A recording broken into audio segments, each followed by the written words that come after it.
Olá, neste terceiro vídeo sobre acidente do trabalho, falaremos sobre a comunicação do acidente do trabalho e as repercussões do acidente do trabalho na esfera trabalhista, civil, previdenciária e até criminal.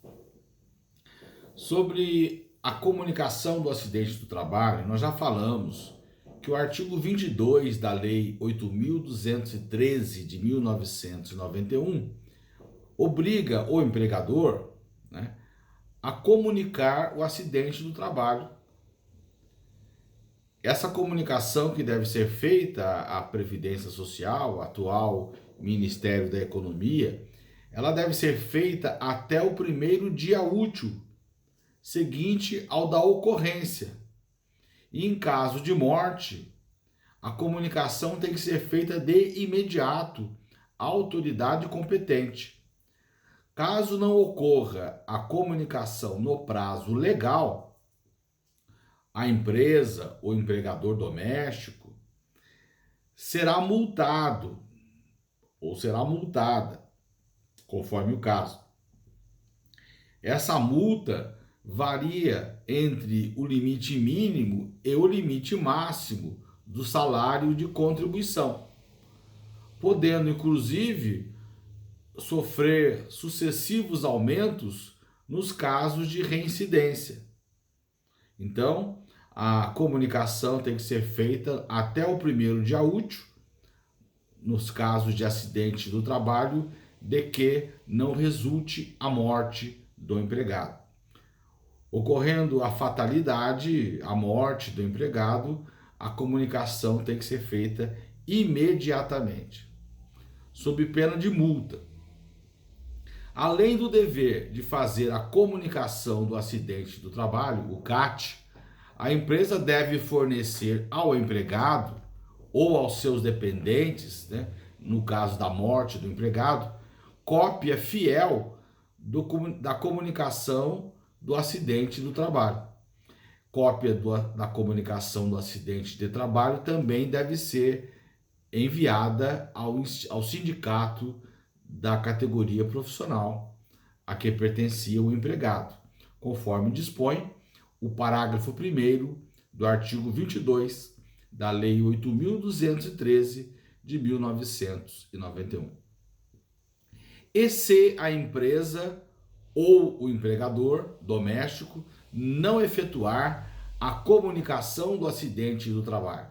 Nessa hipótese, o próprio acidentado ou os seus dependentes, ou a entidade sindical correspondente, ou o médico que assistiu o empregado, ou ainda a autoridade pública, podem fazer a comunicação do acidente do trabalho, conforme dispõem os parágrafos 2º e 3º do artigo 22 da Lei 8.213 de 1991. Ou seja, não havendo a comunicação por parte da empresa ou do empregador doméstico no prazo legal, todos esses mencionados, o próprio acidentado, seus dependentes, o sindicato correspondente à sua categoria, o médico que o assistiu ou a autoridade pública, todos podem efetuar a comunicação. É claro que nessa hipótese a eles não se aplica prazo e muito menos multa. O acidente do trabalho pode gerar consequências diversas. Então nós vamos falar agora das repercussões do acidente do trabalho. Há repercussões previdenciárias, gerando direito às prestações da Previdência Social. Há repercussões trabalhistas, com efeitos no contrato do trabalho.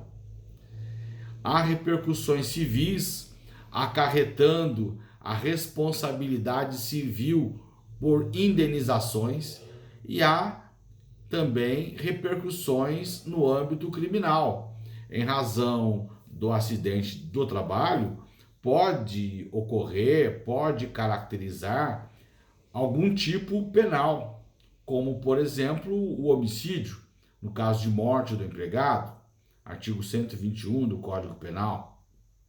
Pode ocorrer a lesão corporal prevista no artigo 129 do Código Penal, o crime de expor o empregado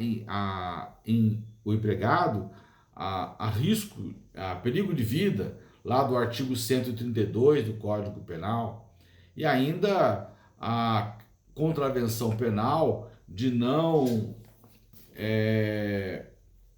adotar as medidas de segurança obrigatórias, conforme prevê o parágrafo 2º do artigo 19 da Lei 8.213 de 1991, com a seguinte redação: parágrafo 2º do artigo 19. Constitui contravenção penal, punível com multa, deixar a empresa de cumprir as normas de segurança e higiene do trabalho. Então, são várias repercussões decorrentes do acidente do trabalho. Vamos falar apenas das repercussões previdenciárias, trabalhistas e cíveis. Não abordaremos aqui o aspecto criminal, né? As repercussões previdenciárias. Ocorrendo acidente do trabalho, o empregado terá direito a alguns benefícios, sem a necessidade de carência. Os benefícios previdenciários, muitas vezes, para serem obtidos, é necessário que haja um período de carência. Nenhum benefício previdenciário é deferido sem que o empregado contribua para a Previdência Social. E a maioria dos benefícios tem um período mínimo de contribuição, é a chamada carência. Mas no caso do acidente de trabalho, não há necessidade de cumprir período de carência para receber os benefícios acidentários ou serviços, de que trata o artigo 26 da Lei 8.213 de 1991, que assim dispõe: independe de carência a concessão das seguintes prestações. Primeiro, pensão por morte, salário família ou auxílio acidente. Segundo, auxílio doença e aposentadoria por invalidez, nos casos de acidente de qualquer natureza ou causa e de doença profissional ou do trabalho, bem como nos casos de segurado que, após filiar-se ao regime geral de previdência social, for acometido de alguma das doenças e afecções especificadas em lista elaborada pelos Ministérios da Saúde e da Previdência Social, atualizada a cada 3 anos, de acordo com os critérios de estigma, deformação, mutilação, deficiência ou outro fator que lhe configure especificidade e gravidade que mereça tratamento. Terceiro, inciso terceiro, os benefícios concedidos na forma do inciso 1º do artigo 39 dos segurados especiais, referidos no inciso 7º do artigo 11 desta lei. Quarto, serviço social. Quinto, reabilitação profissional. Então, nesse caso do acidente de trabalho, não é necessária a carência. O benefício previdenciário decorrente do acidente será deferido desde que esteja caracterizado o acidente do trabalho. Quais são as prestações previdenciárias acidentárias? As prestações previdenciárias devidas ao segurado que sofre acidente de trabalho são a aposentadoria por invalidez acidentária, no caso de incapacidade permanente. No caso de acidentado considerado incapaz e insuscetível de reabilitação para o exercício da atividade que lhe garanta a subsistência, ele será aposentado por invalidez. Se não há incapacidade permanente, se a incapacidade é temporária, não há que se falar em aposentadoria por invalidez. Se é possível a reabilitação para que o empregado continue trabalhando, mesmo que em outra atividade, ele será reabilitado em outra função e não será aposentado por invalidez. Mas quando a incapacidade for permanente, a aposentadoria por invalidez é um dos benefícios previdenciários que decorrem do acidente do trabalho. Outro benefício previdenciário é o auxílio doença acidentário. Este é devido quando o acidentado está incapacitado para o seu trabalho ou para a sua atividade habitual por mais de 15 dias consecutivos. Porque quando o empregado sofre acidente do trabalho, nos primeiros 15 dias, ele continua recebendo salário. É hipótese de interrupção do contrato de trabalho.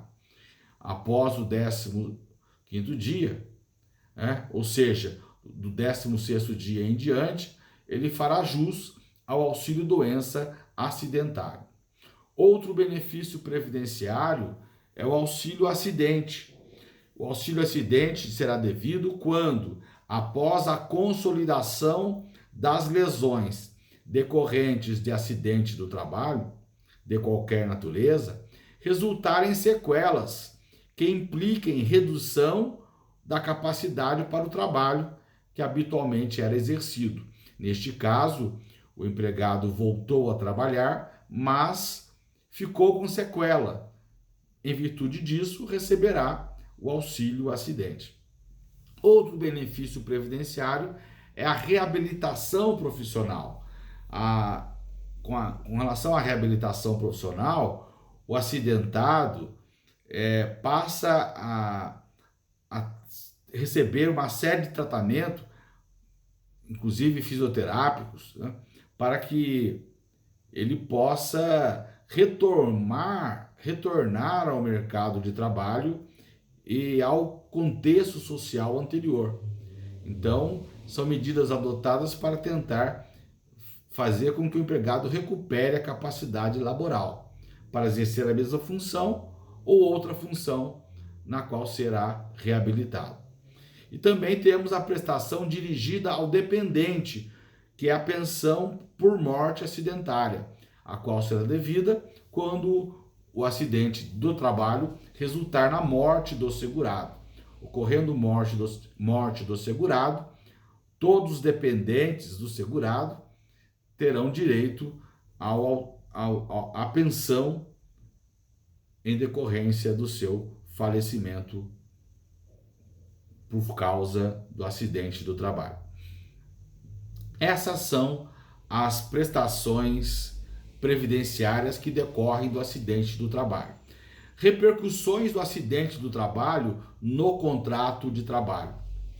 Ocorrendo o acidente do trabalho, esse acidente deve ser anotado na carteira de trabalho e previdência social do empregado. Essa previsão de anotação na CTPS do acidente está prevista no artigo 30 da CLT, mas não é o empregador que faz a anotação. A anotação é feita pelo INSS. Quando ocorre acidente de trabalho, o empregado vai ficar afastado do trabalho e nos primeiros 15 dias de afastamento, a responsabilidade é do empregador. Durante esses primeiros 15 dias ocorre a chamada interrupção do contrato de trabalho, razão pela qual continuará sendo devido o pagamento do salário e será ainda computado esse afastamento como tempo de serviço. Os primeiros 15 dias, portanto, conta tempo de serviço e recebe salário. Interrupção do contrato de trabalho. Após o 15º dia do afastamento, ocorre a chamada suspensão atípica do contrato de trabalho. Na suspensão do contrato de trabalho, não há contagem de tempo de serviço e nem pagamento de salário. Mas no caso do acidente do trabalho, fala-se que há uma suspensão atípica, porque embora não haja prestação de serviço, o tempo de serviço é computado por força do disposto no artigo 4º, parágrafo 1º da CLT. O parágrafo 1º do artigo 4º da CLT diz: computar-se-ão na contagem de tempo de serviço para efeito de indenização e estabilidade os períodos em que o empregado estiver afastado do trabalho, prestando serviço militar e por motivo de acidente do trabalho. Então, o afastamento do empregado por motivo de acidente de trabalho é contado como tempo de serviço, apesar de ocorrer suspensão do contrato de trabalho. Só há contagem do tempo de serviço porque a legislação assim determina. Outra situação peculiar: durante a suspensão do contrato de trabalho, o empregado não recebe salário. Consequentemente, não há depósito do fundo de garantia por tempo de serviço. O FGTS é calculado sobre o salário. Mas no caso do acidente de trabalho, apesar de não receber salário do 16º dia em diante, e sim o benefício previdenciário, o auxílio doença acidentário, o depósito do FGTS continua sendo efetuado por força do parágrafo 5º do artigo 15 da Lei 8.036 de 1990, a lei do FGTS. O parágrafo 5º do artigo 15 da lei do FGTS diz: o depósito de que trata o caput deste artigo é obrigatório nos casos de afastamento para prestação do serviço militar obrigatório e licença por acidente do trabalho.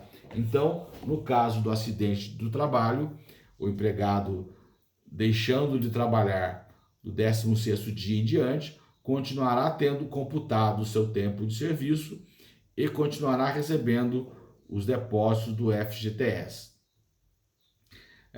Outra importante consequência do acidente de trabalho: quando o empregado sofre acidente do trabalho e fica afastado no mínimo 16 dias, ele passa a ter garantia de emprego e, ao retornar, terá garantia de emprego pelo prazo mínimo de 12 meses, conforme dispõe o artigo 118 da Lei 8.213 de 1991, com a seguinte redação: artigo 118. O segurado que sofreu acidente do trabalho tem garantida, pelo prazo mínimo de 12 meses, a manutenção do seu contrato de trabalho na empresa, após a cessação do auxílio-doença acidentário, independentemente da percepção de auxílio-acidente. Ou seja, o empregado sofreu acidente de trabalho, se ele ficar afastado no mínimo 16 dias, quando ele tiver alta médica do INSS e retornar para o trabalho, ele terá 12 meses de garantia de emprego. Neste período, o empregador não poderá dispensá-lo, a não ser que ele cometa falta grave. Falta grave é a justa causa do empregado protegido com a garantia de emprego. Sobre o tema garantia de emprego do empregado acidentado, o Tribunal Superior do Trabalho já sumulou a matéria. É a súmula 378 do TST. A súmula 378 do TST tem a seguinte redação: estabilidade provisória, acidente do trabalho. Primeiro, é constitucional o artigo 118 da Lei 8.213 de 1991, que assegura o direito à estabilidade provisória por período de 12 meses, após a cessação do auxílio-doença ao empregado acidentado. Segundo, são pressupostos para a concessão da estabilidade o afastamento superior a 15 dias e a consequente percepção do auxílio-doença acidentário, salvo se constatada, após a despedida, doença profissional que guarde relação de causalidade com a execução do contrato de emprego. Segundo, o empregado submetido a contrato de trabalho por prazo determinado goza da garantia provisória de emprego decorrente de acidente de trabalho, previsto no artigo 118 da Lei 8.213 de 1991. Ou seja, nos contratos de trabalho por prazo determinado, a garantia de emprego do acidentado também está assegurada. Isso não está previsto na lei, mas é uma interpretação do Tribunal Superior do Trabalho. Além dessas repercussões no contrato de trabalho, nós podemos falar da responsabilidade civil do empregador. Lá no artigo 7º, inciso 28 da Constituição da República, nós já vimos que se o acidente do trabalho ocorrer por dolo ou culpa do empregador, o empregador será responsabilizado.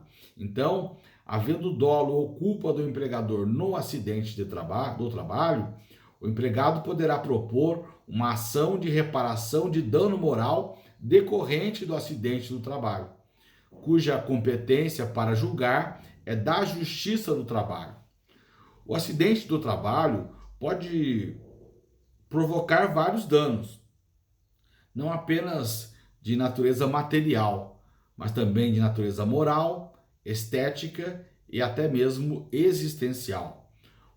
O chamado dano existencial pode ser entendido como a grave lesão a direito da personalidade ou direito relativo à dignidade da pessoa humana e que acarrete a completa frustração de projetos essenciais de vida, estabelecidos como metas de realização pessoal, como, por exemplo, constituir família, ser pai ou mãe, estudar para uma profissão, ascender na carreira profissional, etc.